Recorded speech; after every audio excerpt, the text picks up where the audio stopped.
I'm just hitting the top at West Glenwood. It's March the 29th, 2024. I'm above the clouds, so it's not great views. I always get a bit spooked out up here because this is the biggest collection of mountain lions in North America. So I'm always like weirded out. And if you look back at if you search on YouTube Mike Hill's Colorado mountain lion, you can see the size of one that I've met here. It's about 10 feet away. It hasn't actually attacked me, although just over this mound here, a guy I go to the gym with, maybe a year, maybe 2 years now, he was leading some hunters and he got dragged from behind by a mountain lion, and he carried a pistol in his pocket, drew it, and as it was dragging him from behind by his neck, he shot the lion. I don't carry guns, so sticks will have to do. Alright, I'm almost there. Let's see. How cool is this to have mountains this high downtown? A bit like Switzerland, huh? They're a bit more rounded than Swiss mountains. They're not sharp. Some are.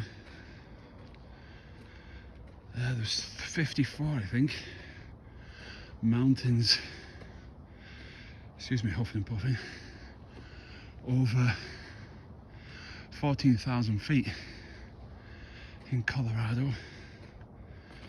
And I think I've climbed 37 of them. Been turned back probably 100 times, but yeah, they're fun. It's a big day out, or a big couple of days out, but yeah, I got chased by a moose on one of them.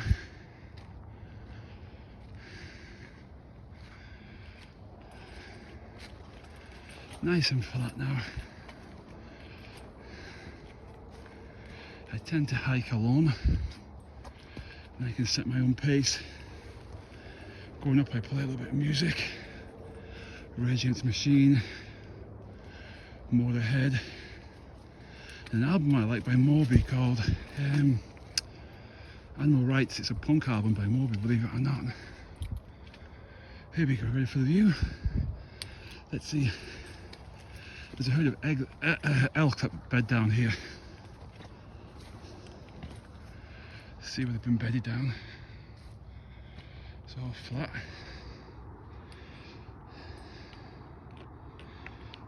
Let me see if I can give you some bearings. That highway there is I-70, Interstate 70. It's headed west, so you'd be headed towards California, Las Vegas, Arizona, Utah. This one here is headed to east, headed to Denver. Several hundred miles away, and it is a pain to get to the airport. Door to door, if I'm flying to England, it's usually over 30 hours. It's planes, trains and automobiles, literally. It takes a long time over dangerous passes. One of the passes goes to 12,000 feet. If you look this way, this valley here takes you to Aspen. And if you look above Aspen, you can't see because of the clouds, is a continental divide.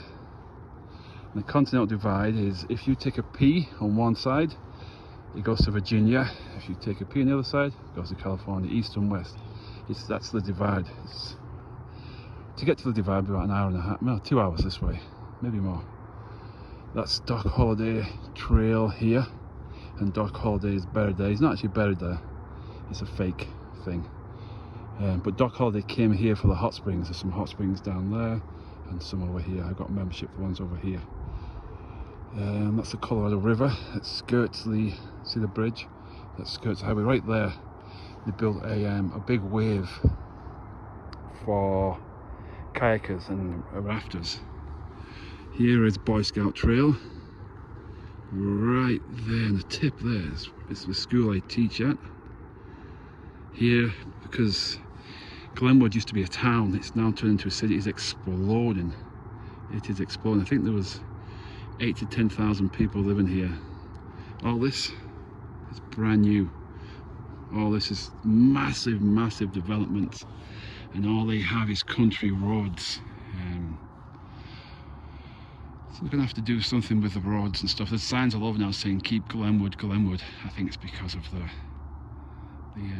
change to the town. But yeah, this is the beautiful mountains up here. I rent. See that blue house I rent there. So I rent a basement of somebody, so I'm on the side of the mountain. I share it with another family. There's a rec centre there. At the moment I've got a job to take kids into the rec centre, and we do the weights together.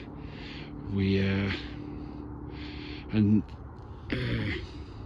in a school where every quarter we take the kids on trips. I'm taking them hiking. I'm going to take them up here, one over there, and then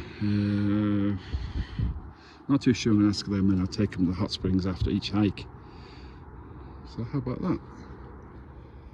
I could go behind here, but I'd like to go with somebody else. I've been back there, and I think I need a little bit of company just to keep me safe. Over here is a fish hatchery, and over there is the Storm King Mountain. That's what people give me the nickname Storm King, because I tend to hike that most days. I have OCD, and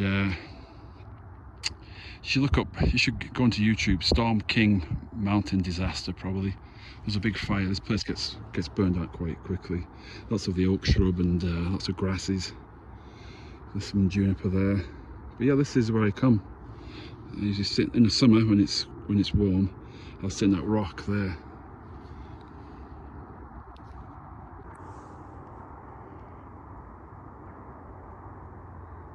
Can you hear the highway? You can still hear the highway. I'm about to set up a game cam. There's a tree I used to place the game cam by, and there was a big family of chipmunks, and I got quite tight with them. I just would sit with the chipmunks, and I would put, give them seeds and stuff. Came quite tight with them just over here. I'm headed that way now, but suddenly they all vanished, and then I noticed on my game cam I had badgers, mountain lions, and the Mac Daddy, a pine marten, and now I don't see them anymore. I think they got chewed up a little bit. I think it's a shame. Okay, I'm going to head down now. I'm soaking with sweat, and it is still winter. Hope you enjoy the video. Thank you. This is a trail going down. It's pretty steep, and can you see the red rocks over there?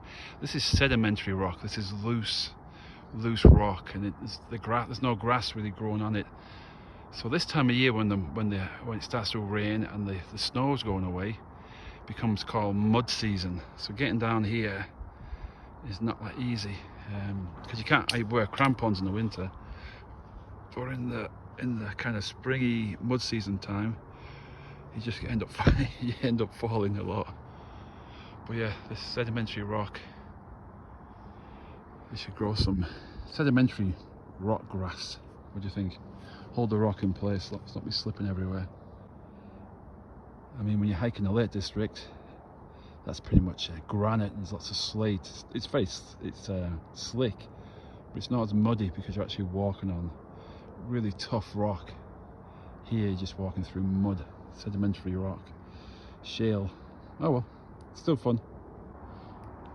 I'd like to tell you a story. Talking of this winter east, 3 weeks ago, maybe 4 weeks ago, I drove 15 hours, was it, through the deserts and ended up in Arizona. I went actually to the John Wayne sites where John Wayne filmed different movies. And I went to see an English guy, John Ryder, boxer, Mexican, and I said to John Ryder, if ever you make it to North America, not Mexico, but North America, I'll come and watch you fight. So I ended up, I jumped I jumped in the car and I drove, and I met John there and hung out with the DAZN guys. Barry Jones from met Barry Jones from, he'd been trying to meet me apparently for 10 years.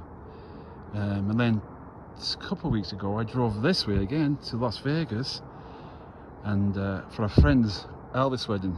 What? I went to an Elvis wedding? Yeah, I did. I went to an Elvis wedding. Epic. It was awesome. But I was hoping they were going to do it a week later, because Maxie Hughes was boxing in Vegas, another English guy.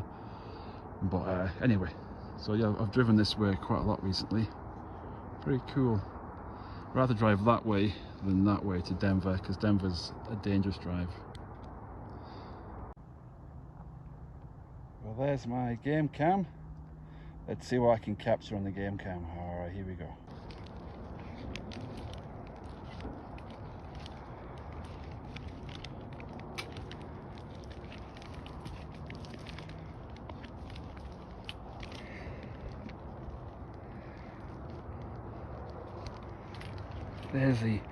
There's my old place for filming, but like I say, I think the pine marten took them all out, took all the chipmunks and squirrels out. Don't mess with pine martens. Wish me luck as I head off here. It's gonna be steep, muddy, and lots of fun.